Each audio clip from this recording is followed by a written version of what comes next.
हाँ पापा हम पहुँच गए नहीं। पार्टनर मिल गई। हाँ हाँ नानी भी ठीक दिया। घुमाओ फिर माई करम से करम विधाना माई माता रुका रुका।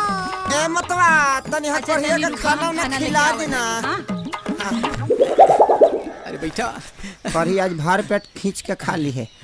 हाँ तनी जल्दी से माता। माई हाँ ओवर एक्टिंग होता थुरा जीवो। कम करी। हाँ माई ठीक बा। अम्मा हाँ ई ला। अम्मा अम्मा दे दा खाए के कुछ। कौना चीज में दी? में दे दा। यही में दे दी। हाँ हाँ ला। हाँ वही में उछल दीजिए। कोरी हाँ खा ई लेगा। ला। हाँ कोरी खा। अरवा चलो चल अब के आराम भाता से खाओ। घींचा हाँ।